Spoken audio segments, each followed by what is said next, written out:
Student, आज हम पढ़ रहे हैं, देखिए क्लास 8th में सोशल साइंस सब्जेक्ट में पार्ट 3, जिसका नाम है ब्रिटिश शासन के विरुद्ध संघर्ष। तो इसके पहले हमने इसकी कुछ वीडियो बना दी हैं और उन वीडियो में इस पार्ट को आधा समझा दी हैं। आज हम उसके आगे देखते हैं। तो देखिए, आज हमारे पॉइंट है भारतीय सैनिकों की शिकायतें। ब्रिटिश सरकार की भारतीय फौजों में 8 में से 7 भारतीय सैनिक होते थे। देश में फैलते असंतोष का इन सैनिकों पर असर होना स्वाभाविक था। भारत के पुराने शासक परिवारों के साथ हुए अन्याय को उन्होंने भी अनुभव किया। आम जनता द्वारा भोगे जा रहे कष्टों से सैनिक भी सीधे प्रभावित हुए, क्योंकि वे सभी भारतीय समाज के अभिन्न अंग थे। इसके अलावा भारतीय सिपाहियों की अपनी कुछ खास शिकायतें थी, जिनके कारण वे विद्रोह में अगुआ बने। आगे देखते हैं। अंग्रेजों की फौज में भारतीय सिपाहियों के लिए पदोन्नति के रास्ते बंद थे। फौज में ऊंचे ओहदे अंग्रेज अफसरों के लिए ही सुरक्षित है ना, यानी जो पदोन्नति होती थी वो भारतीय सिपाहियों की नहीं होती थी। किनकी होती थी? अंग्रेज़ों की होती थी। जो बड़े बड़े अफसर होते थे वो कौन थे? वहाँ अंग्रेज ही थे। भारतीय सिपाहियों में से कोई नहीं था। भारतीय और अंग्रेज सैनिकों के वेतनों में बड़ा अंतर था। अंग्रेज अफसर भारतीय सिपाहियों को नफरत की निगाह से देखते थे। लड़ाई में जाने पर भारतीय सैनिकों को अतिरिक्त भत्ता मिलता था। लड़ाई खत्म होने पर और उनके सहयोग से जीते गए इलाके पर अंग्रेज़ों का कब्जा हो जाने के बाद भारतीय सैनिकों का भत्ता बंद कर दिया जाता था। उसी दौरान सैनिकों को एक नए प्रकार की राइफल दी गई। इन कारतूसों में गाय और सूअर की चर्बी लगाई जाती थी। राइफल में कारतूस भरने के पहले उस पर लगी सील को दांतों से काटना पड़ता था। चर्बी वाले इन कारतूसों के इस्तेमाल से हिंदू और मुसलमान सैनिकों की धार्मिक भावनाओं को ठेस पहुंची। यही बात स्वतंत्रता संग्राम का तात्कालिक कारण बनी है ना। तो ये जो सैनिक लोग इस संग्राम में भाग लिए थे, तो क्यों लिए थे उन्होंने? क्योंकि उनके साथ भी बहुत ज़्यादा जाति हो रही थी, है ना। एक तो सबसे पहले क्या था, जो वहाँ अफसर थे वो अंग्रेजी होते थे, ना कि भारतीय होते थे। उसके बाद वहाँ जब उनको युद्ध में भेजा जाता था तो क्या होता था कि उनको सिर्फ भत्ता दिया जाता था, और जो वो क्षेत्र जीतते थे तो वो अंग्रेज अपने हक में ले लेते थे, और फिर उनके बाद उसका उन लोगों का भारतीय सिपाहियों का भत्ता बंद कर दिया जाता था। फिर एक नई चीज़ सामने आई, जब ये जाते थे संग्राम युद्ध में तो क्या होता था, उनको राइफ़ल दी जाती थी। एक नए प्रकार की राइफ़ल का निर्माण हुआ था। तो वो कैसी थी? उसमें जो कारतूस थे वो किसकी? गाय और सूअर की चर्बी के बने हुए थे, है ना। तो राइफ़ल के कारतूस भरने से पहले क्या होता था, उसमें जो सील लगी रहती थी उसको दांतों से काटना पड़ता था।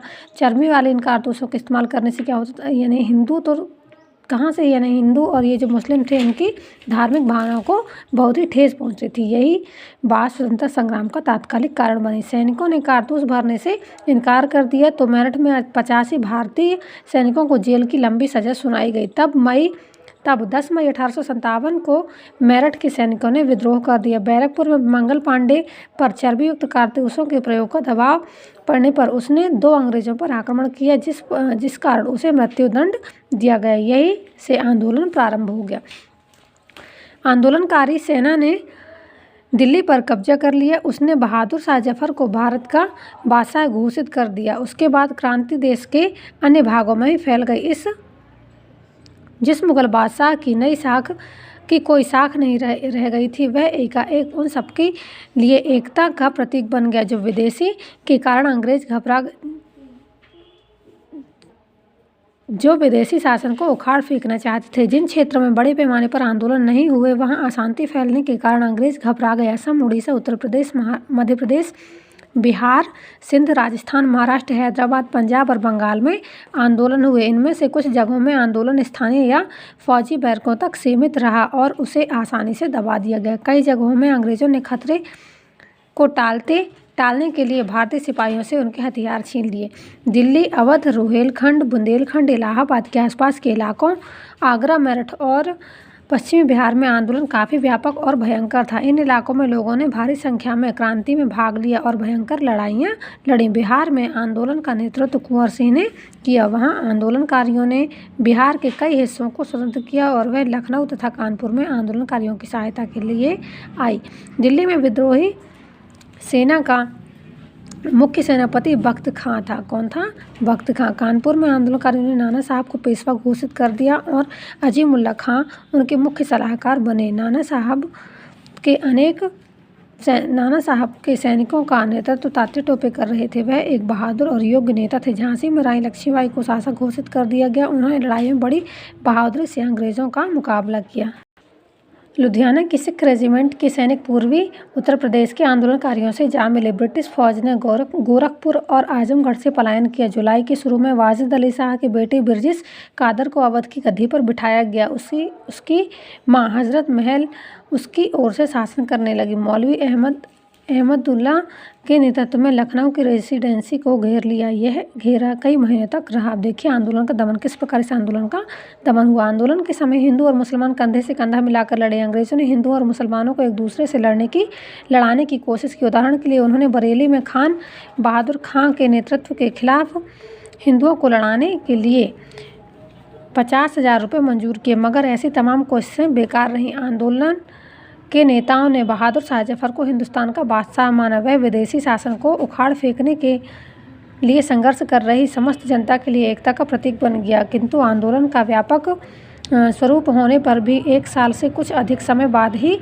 दबा दिया गया। सितंबर 1857 में अंग्रेजों ने दिल्ली पर पुनः कब्जा कर लिया। बहादुर शाह को बंदी बनाया गया। उन पर अभियोग चलाकर रंगून म्यांमार निर्वासित कर दिया गया था। वहीं पर 1862 ईस्वी में उनकी मृत्यु हो गई। सितंबर 1858 ईस्वी में लखनऊ पर ब्रिटिश सैनिकों का कब्जा हो गया, मगर बेगम हजरत महल ने समर्पण करने से इनकार कर दिया। वह नेपाल चली गई। झांसी की रानी ने तात्या टोपे के साथ अंग्रेजों का सामना किया, किंतु 3 अप्रैल 1858 ईस्वी को अंग्रेज सेनाधिकारी ह्यूरोज ने झांसी पर अधिकार कर लिया। रानी लक्ष्मीबाई व तात्या टोपे 4 अप्रैल को कालपी पहुंचे, किंतु मई 1858 ईस्वी में कालपी पर भी अंग्रेजों की सेना ने अधिकार कर लिया। रानी लक्ष्मीबाई व अन्य नेताओं ने ग्वालियर के किले पर अधिकार कर लिया। जून 1858 में ग्वालियर पर अंग्रेजों ने अधिकार करने का प्रयास किया। रानी लक्ष्मीबाई ने अत्यंत वीरतापूर्वक अंग्रेजों का सामना किया व वीरगति प्राप्त की। तात्या टोपे मध्य प्रदेश और राजस्थान में अंग्रेजों से 2 साल तक लड़ते रहे। एक मित्र के विश्वासघात के कारण वह अंग्रेजों के कब्जे में आ गए। उन्हें फांसी दे दी गई। अप्रैल 1858 में गंभीर रूप से घायल होने के बाद कुंवर सिंह की भी मृत्यु हो गई। 1858 ईस्वी के अंत तक आंदोलन को नियंत्रित कर लिया गया, मगर पुनः शांति स्थापित करने में अंग्रेजों को कई साल लगे। आंदोलन के दमन के दौरान और उसके बाद ब्रिटिश सैनिकों ने आंदोलनकारी नेताओं, सैनिकों और आम जनता के साथ अमानवीय व्यवहार किया।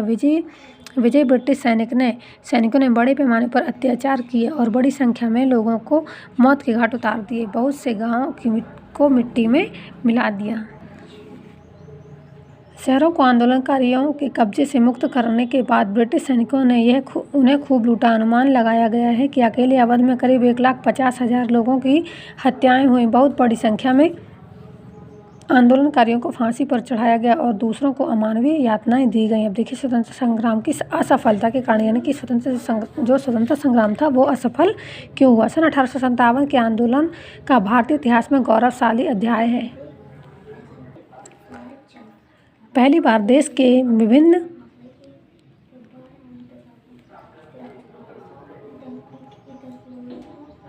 विभिन्न भागों के बीच एक ऐसे शासन के खिलाफ एकता स्थापित हुई जो सबका शत्रु था। आंदोलन में अनेक नेता और योद्धा उभरे जिनकी वीरता तथा बहादुरी ने उन्हें अमर बना दिया। रानी लक्ष्मीबाई, कुंवर सिंह, तात्या टोपे और बख्त खां जैसे नेताओं की वीरता आगे की पीढ़ियों के लिए प्रेरणा तथा देश प्रेम का स्रोत बनी। लेकिन आंदोलन में कुछ बुनियादी कमजोरियां थीं जिनके कारण उसके सफल होने की कम उम्मीद थी। विद्रोह का नेतृत्व राजाओं और जमींदारों के हाथों में था। उनमें से अनेक आंदोलन में इसलिए शामिल हुए थे क्योंकि ब्रिटिश शासन उनके अस्तित्व के लिए खतरा बन गया था। स्वतंत्रता संग्राम के नेता यद्यपि विदेशी शासन को उखाड़ फेंकने के लिए लड़ रहे थे, मगर वे पुरानी व्यवस्था को पुनः स्थापित करना चाहते थे। आंदोलन का व्यापक स्वरूप आम जनता, सैनिकों, किसानों, दस्तकारों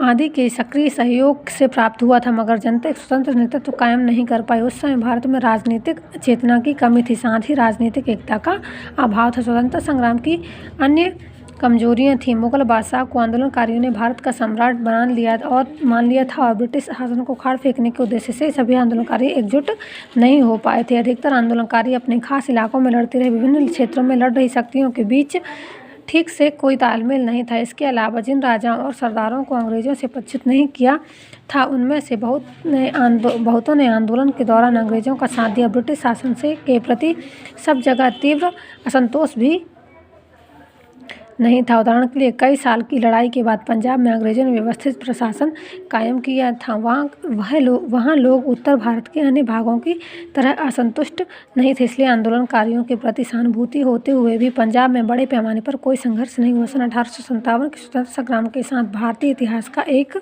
युग समाप्त हो गया। 18वीं सदी की भारतीय राजनीतिक व्यवस्था को अंततः पूरी तरह खत्म कर दिया गया। जिन भारतीय राज्यों पर अंग्रेजों का कब्जा नहीं हुआ था, उन्हें कायम रहने दिया गया, मगर उनकी स्वतंत्रता खत्म हो गई। व्यावहारिक रूप में वे ब्रिटिश राज्य के अंग बन गए। आंदोलन के पश्चात कंपनी का शासन खत्म हो गया और ब्रिटिश सरकार ने भारतीय साम्राज्य पर सीधे शासन करना प्रारंभ कर दिया। भारत के प्रति ब्रिटिश शासकों की नीति तथा भावनाओं में अनेक परिवर्तन हुए। तो ठीक है, यहाँ हमारा पाठ ही समाप्त होता है। आप जब तक इसको पढ़िए और समझिए, इसके अगले वीडियो में हम आपको इसके अभ्यास प्रश्न कराते हैं। धन्यवाद।